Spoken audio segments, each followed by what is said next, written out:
Hello friends, आप सभी का मेरे यूटी फैक्ट चैनल पर स्वागत है। आज से हम लोग भारत के इतिहास विषय को स्टार्ट कर रहे हैं। तो भारत के इतिहास का जब हम लोग अध्ययन करते हैं तो इसको 3 भागों में विभाजित करके पढ़ते हैं। सबसे पहले प्राचीन भारत का इतिहास, फिर मध्य भारत का इतिहास, फिर आधुनिक भारत का इतिहास।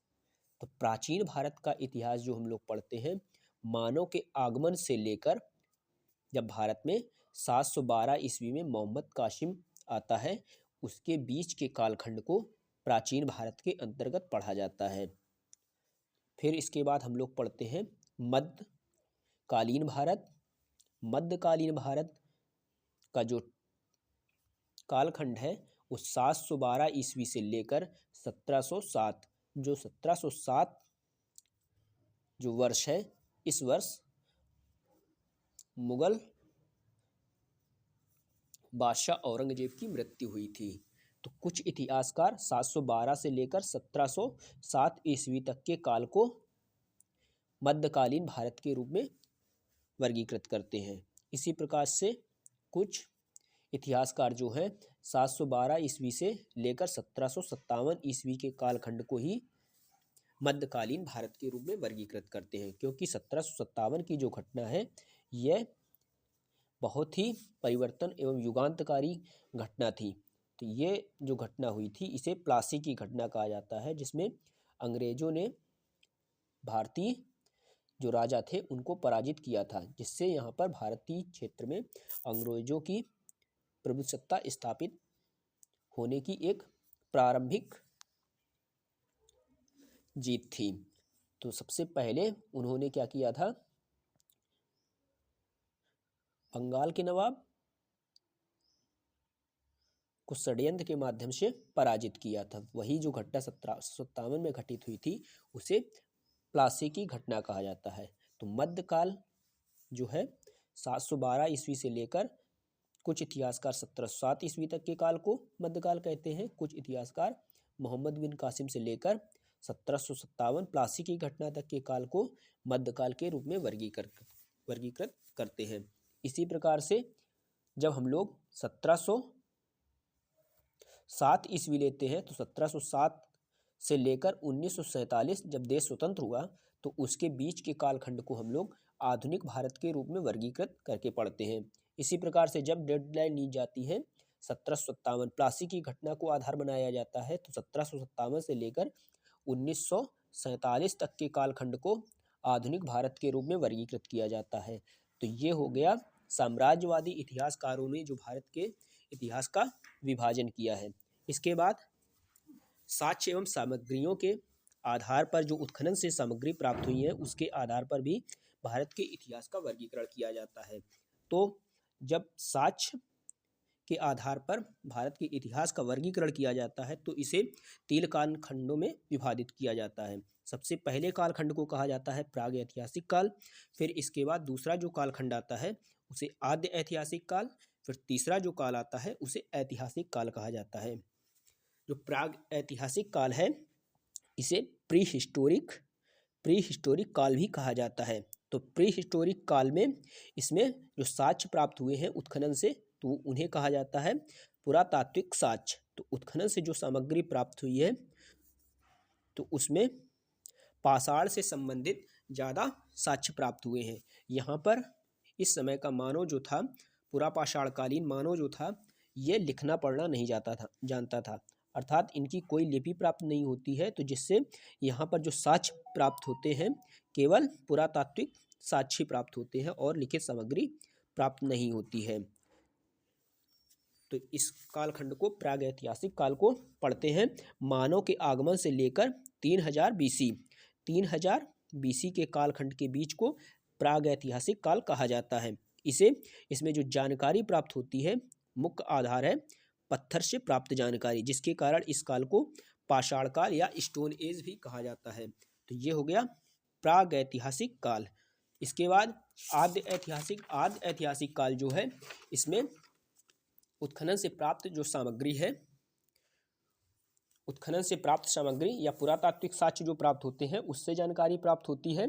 साथ ही साथ इसमें लिखित सामग्री भी प्राप्त होती है। तो आदि ऐतिहासिक काल में पुरातात्विक साक्ष्य प्राप्त होते हैं और लिखित सामग्री भी प्राप्त होती है, किंतु जो सामग्री प्राप्त हुई है उसको अभी तक पढ़ा नहीं जा सका है। अर्थात ये कहा जा सकता है कि उस समय के मानव लिखना पढ़ना जानते थे, किंतु वर्तमान का मानव जो है उनकी लिपि को पढ़ नहीं सका है। तो ये इससे क्या साबित होता है कि इस समय का जो इतिहास है आद्य ऐतिहासिक है, क्योंकि आधे इतिहास की जानकारी तो प्राप्त होती है, किंतु कुछ ऐसे साक्ष्य भी हैं जिनको आज तक हम लोग समझ नहीं पाए हैं। तो जिसके कारण इस कालखंड को आद्य ऐतिहासिक कालखंड के रूप में वर्गीकृत किया जाता है। इसका कालखंड है 3000 बीसी से लेकर 600 बीसी। 3000 बीसी से लेकर 600 बीसी। इसी कालखंड में भारतीय भूभाग पर दो सभ्यताएं भारतीय भूभाग में विकसित हुई। जो सबसे पहले सभ्यता का विकास हुआ उसे सिंधु घाटी सभ्यता कहा जाता है। सिंधु घाटी सभ्यता जो है यह भारतीय भूभाग में विकसित प्रथम नगरीय सभ्यता थी जो भारत के उत्तर पश्चिमी क्षेत्र में विकसित हुई थी। तो वर्तमान में जो इसकी अवस्थिति देखी जाती है, पाकिस्तान का पूर्वी क्षेत्र और भारत का पश्चिमी क्षेत्र सिंधु घाटी नदी के क्षेत्र में और उसकी सहायक नदी वाले क्षेत्रों में ये जो सिंधु घाटी है इस क्षेत्र में इस सभ्यता का विकास हुआ था। फिर इसके बाद सिंधु घाटी सभ्यता के पतन के बाद दूसरी सभ्यता का विकास हुआ, जिसे वैदिक सभ्यता या आर्य सभ्यता के रूप में जाना जाता है। आर्य सभ्यता के नाम से भी जाना जाता है। यह एक ग्रामीण सभ्यता थी। वैदिक जो सभ्यता थी यह ग्रामीण सभ्यता थी। जब फिर सिंधु घाटी जो सभ्यता थी वो नगरीय सभ्यता थी।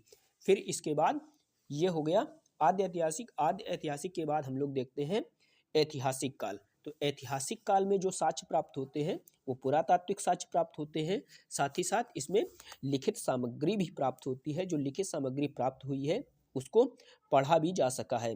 अर्थात इसमें कोई डाउट नहीं है कि इसकी लिपि कैसे पढ़ी जाए। तो ये जो है इसकी लिपि पढ़ी भी गई है।